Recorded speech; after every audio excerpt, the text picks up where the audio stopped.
Welcome to Kwentuhan with Meg. Okay, samahan niyo po kami mag-uling with my mom and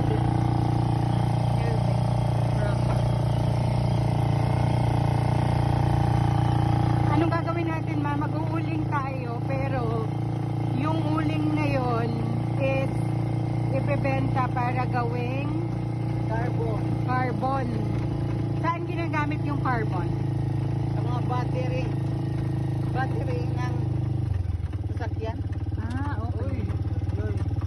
Bakit? Oy, ay, ay. Hindi ah. Ayan na. What happened? May nakaharang. Okay, so here the adventure begins. It's a rough road kasi. Hindi pwedeng magbaktas.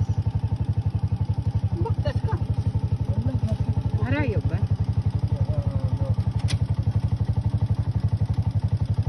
Kuha na ni.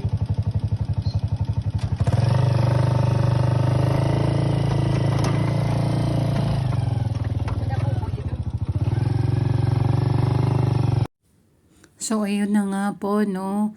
Mag-uuling po tayo. Lika, samahan niyo ako. Ito, pinababa ko ng kapatid ko.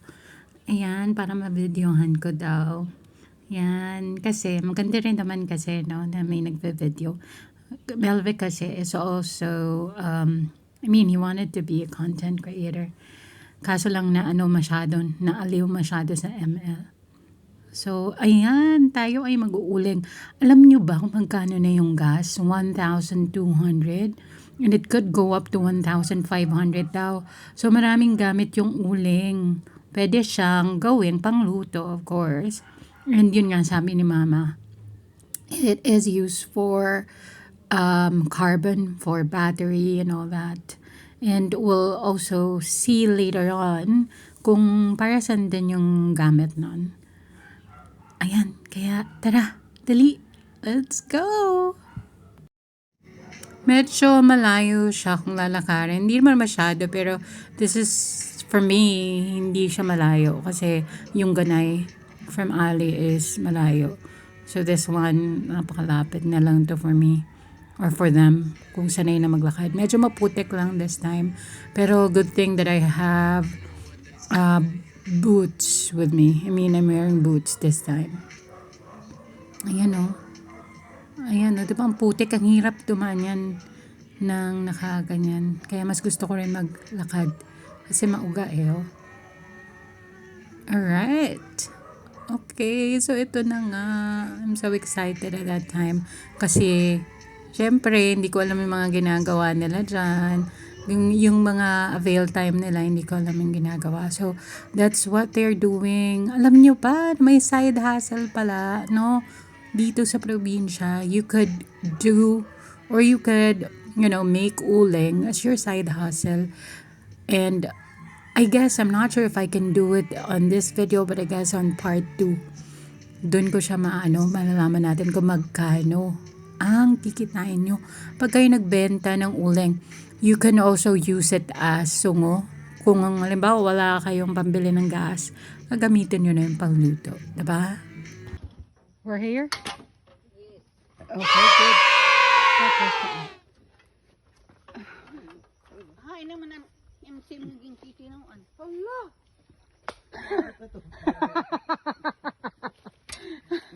Bali.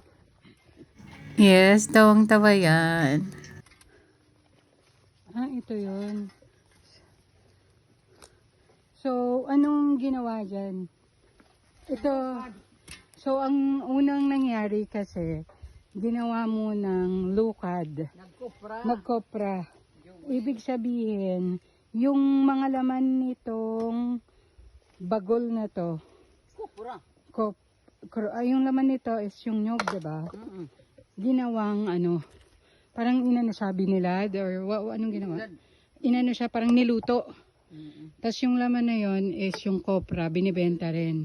So yung aftermath na tayo, tong bagol. Ang gagawin dito ay susunugin naman. Dito. Ito yung proseso na gagawin natin today. So let's go. Ayan na nga, sinisimula na ni Mama. Nung una nilatag yung yero na yan yung magsisilbing patungan ng mga uling pag naluto na siya. So basically, sinusunog lang, yung parang naghaharing. Yung ginamit ni Mama na pang ano is yung papel and parang egg tray. Tapos yun, kasi mabilis na lang daw siya kapag nakapag-start na ng kaunti. Madali na lang ilalagay na lahat yung mga bao. Although, basa nga yung mga yan. Dahil umulan, they took advantage of this day. Dahil parang sunod-sunod na umuulan Ngayon lang umaraw. So, kaya yun. Ginawa nila, nag-uling. So, normally, kung, kasi itong, bagol na yan ay, binigay lang nung kapitbahay namin nila Kuya Joel kasi parang may tinulong si Mama kay Kuya Joel at that time. So parang as a trade-off, yun yung binigay, yung bagol. So kaya yan ang ginagawa nila na niluluto para gawing uling. Tapos yan bebenta na later on. So 'di ba? Uso talaga ang trade. Kahit hanggang ngayon, uso pa rin.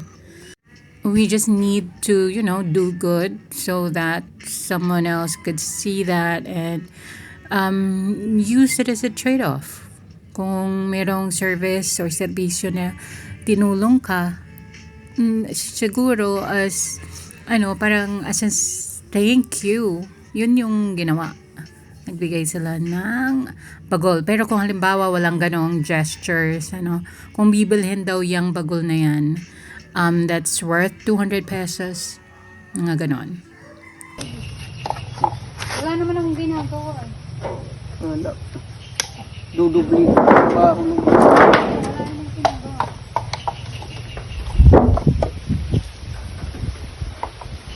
Alright, so yan, pinagalitan ako ni Mother. Hindi naman pinagalitan, sinabihan niya kasi na huwag ko nang patuluin ng tubig. Kasi later on, pagka umapoy na yan, madali na lang. Ako kasi parang wala akong ginagawa, so parang naiinip ako. Yung mga bao, tinanggalan ko ng tubig. Yan yung ginagawa ko.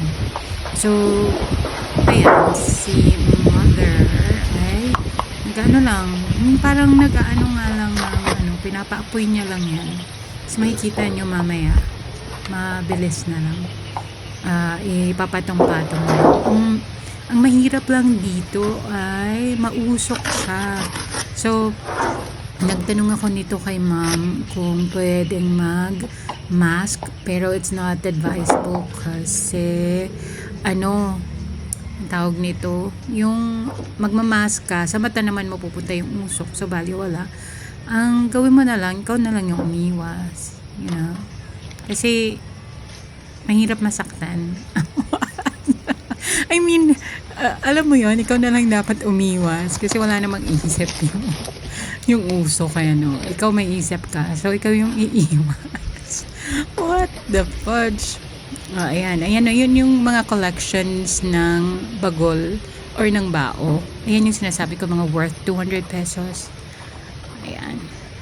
Tapos, paliit lang yung puhunan nyo, yung 200 pesos na yun. And then, Hindi ko pala nakuhaan.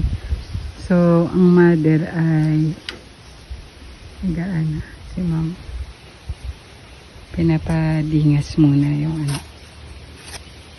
Tapos kapag umano na siya umapoy na ng matindi, tsaka na i-transfer yung mga yan, here.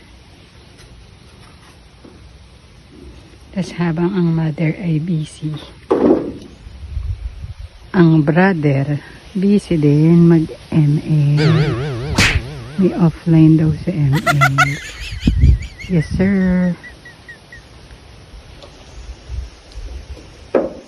ang reason niya kasi siya daw yung magbubuhat later on, tsaka siya yung driver. So, ayan na, fast forward ko na lang. Ayan na siya, diba? Ang bilis na.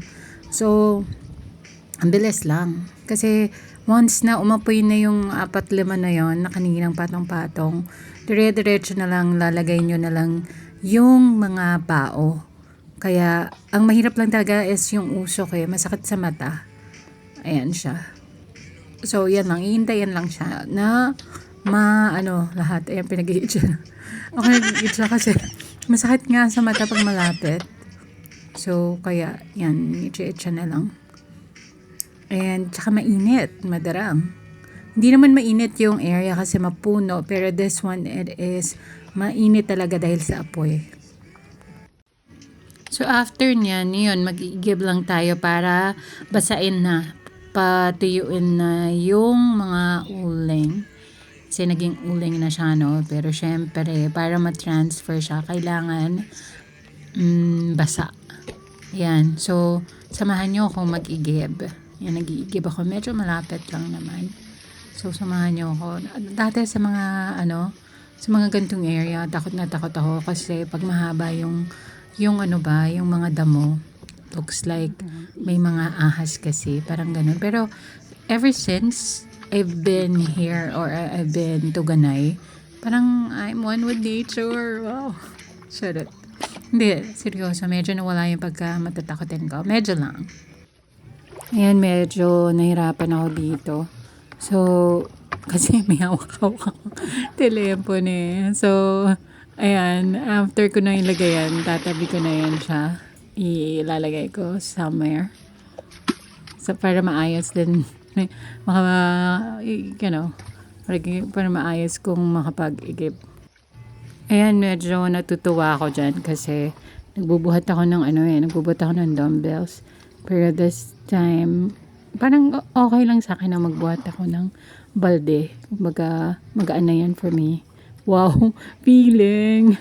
Xena ba yun? Xena ba yung parang counterpart ni Hercules na movie during 90s.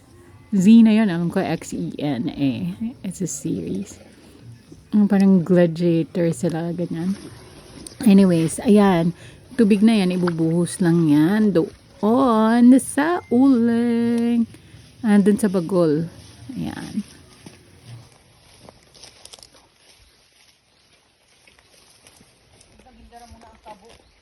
Sa atin ba yung kabo?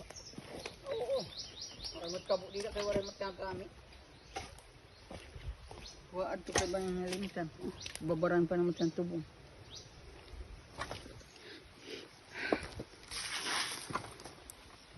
Yay! Tapos, siya. Oh, ayan na. Nagsasako na tayo. So, this is the final step. So, di ba napakadali lang naman. Una, ang ginawa natin ay naglatag tayo ng yero para lagayan ng mga uling. Tapos, nagsendi tayo ng papel para sunugin yung uling, ng 5 piraso. And then, pagpapatong-patungin na lang yung mga bao. Then, hanggang sa umapoy siya at maging ganyan. Maging uling. Tapos, bubuhusan lang ng tubig, which is also available there. Para siyang bukal, diba? Nang nabigib tayo.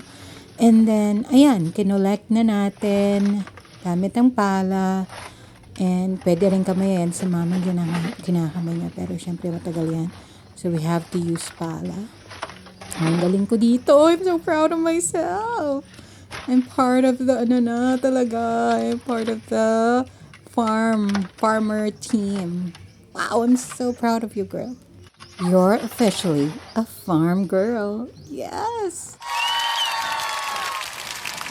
Alright, so dito po natatapos ang paggawa ng uling as a side hustle.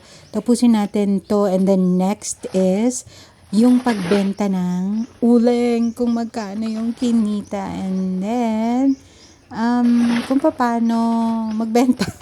Well, anyways, kasi meron na talagang pinagbebentahan. So, samahan nyo na lang kami paano pumunta doon. Let's go! Please watch my next video on this. So, please, thank you for watching. Don't forget to like, comment, and subscribe. Peace! Mala. No recipe.